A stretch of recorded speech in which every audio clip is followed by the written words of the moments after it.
Welcome to TG24 TV. నేను సుమలత. హనుమకొండ జిల్లా ధర్మసాగర్ మండలం నారాయణగిరి గ్రామంలో నిర్వహించిన గ్రామ సభలో 99 రోజుల కార్యాచరణ ప్రణాళికలో భాగంగా చేపట్టిన అభివృద్ధి కార్యక్రమాలను గుర్తు చేస్తూ వక్కల రాజశేఖర్ మాట్లాడారు. ఈ సందర్భంగా గ్రామ సర్పంచ్, వార్డు మెంబర్లకు ఆయన ధన్యవాదాలు తెలిపారు. గ్రామంలో సేంద్రియ వ్యవసాయం అభివృద్ధి చెందాలంటే కోతుల సమస్యలు పరిష్కరించాలని ఆయన పేర్కొన్నారు. అలాగే మార్కెట్లో లభిస్తున్న విత్తనాలు నకిలీగా ఉండడం వల్ల సరైన మెలకువలు రావడం లేదని ఆవేదన వ్యక్తం చేశారు. రైతులకు ప్రభుత్వం ద్వారా నాణ్యమైన సబ్సిడీ విత్తనాలు అందించాలని కోరారు.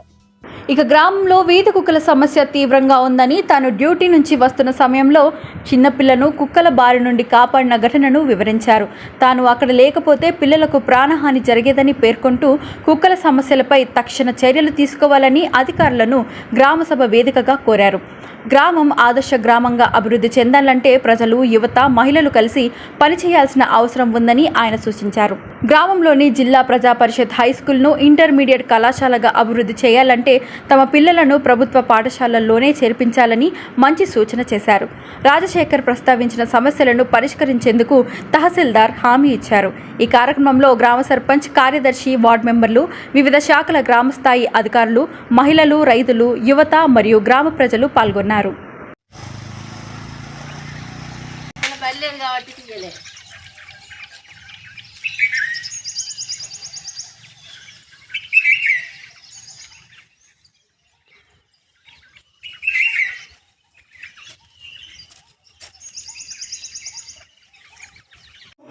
సేంద్రియ వ్యవసాయం చేయాలంటే కోతులు ఉండద్దు. సో కోతుల నివారణ ఎప్పుడైతే మీరు మా గ్రామంలో చేయగలుగుతారో అప్పుడు ఖచ్చితంగా మా గ్రామం అనేది మరి వ్యవసాయ పరంగా ఉన్నారు, కొనుక్కొని అమ్ముతా ఉన్నారు. కానీ పండించుకునే ఆస్కారం ఉన్నా కూడా పండించుకోకపోవడానికి కారణం ఏంటంటే కోతుల బెడద. సో ఇది ఒక్కటి మా గ్రామంలో తగ్గించండి. అదేవిధంగా రీసెంట్గా నేను డ్యూటీకి వెళ్ళి వస్తున్న క్రమంలో ఇక్కడ ధర్మారెడ్డి ఇంటికన్నే చిన్నపిల్లలు, ఇది ఎడ్యుకేషన్ డిపార్ట్మెంట్ కోసము చిన్నపిల్లలు, వాళ్ళు దాదాపుగా 7-8 సంవత్సరాలు ఉంటారు. నేను వస్తా ఉన్నా, వాళ్ళకు 6 కుక్కలు ఎంబడబడ్డాయి. నేను ఒకవేళ ఆ సమయంలో రాకపోతే వాళ్ళని ఖచ్చితంగా కలిసి చంపేవాడి. సో ఇక్కడే ఉన్నాయి. నేను ఇలా వస్తున్నా, 6 కుక్కలను నిలబెట్టినా. వెళ్ళిన తర్వాత మళ్ళీ పిల్లగాడు వచ్చి ఆ వెనక చెప్పులు పడేసుకుంటే తీసుకొని ఉరికిండు. సో ఇలాంటి పరిస్థితి ఉంది. ఇది మేజర్ ప్రాబ్లం.